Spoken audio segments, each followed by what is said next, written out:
Hello and welcome to another gaming news special with myself, Amata, here on Red Gaming Tech. As pretty much all of you will probably know by now, THQ is officially dissolved and their assets were officially auctioned off to various companies very recently.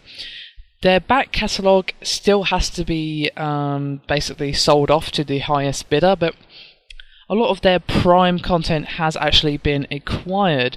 The different games and franchises were acquired by different companies, so I'm basically going to go through who bought what and my thoughts on the future of those particular franchise. These sales are pending approval, however, so they could change, but I imagine they're pretty much set in stone.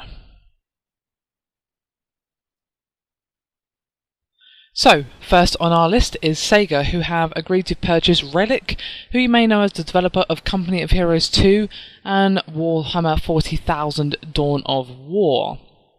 Koch Media, owner of Dead Island publisher Steep Silver, has agreed to purchase Saints Row developer Volition as well as the publishing rights to the Metro franchise. According to a statement by them, Deep Silver, Koch Media International Publishing Powerhouse, will lead all further development and marketing on the Saints Row and Metro franchises. So basically that means that they're going to be the publisher, but Deep Silver, the guys responsible for Dead Island, are going to be the ones actually at the helm of the creation of any future titles in those particular ones. I imagine that Metro, the new one, is not going to be messed with at all since that's pretty much finished.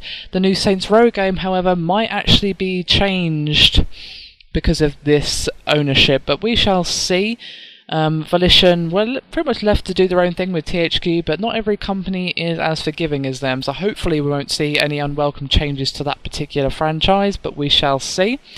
Crytek, who obviously I don't need to introduce to you, but they are currently developing Homefront 2, has purchased the rights to the Homefront franchise. So basically now they own it in completely, as obviously they were.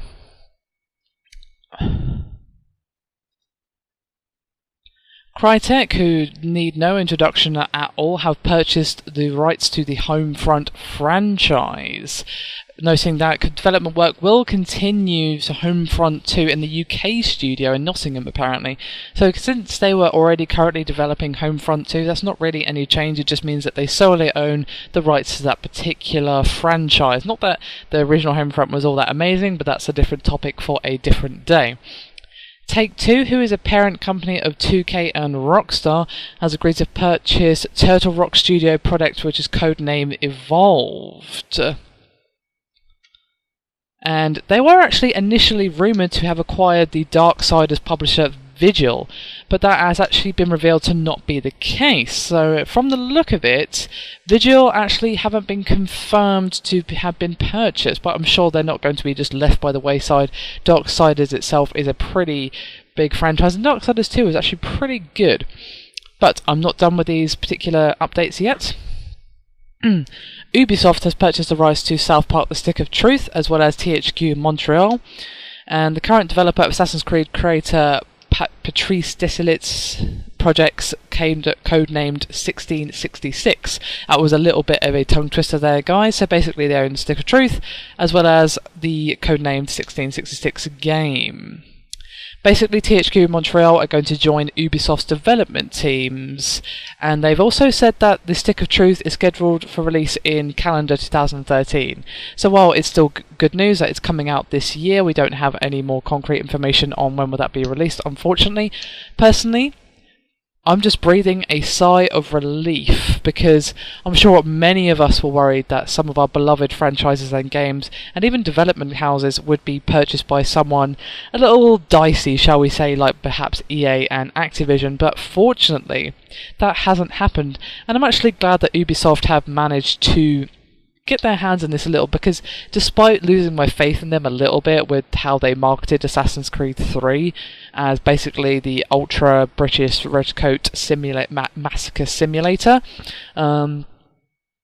they're still one of my favourite companies, and they've always produced stellar games, even if their PC ports were a little bit dodgy in the past.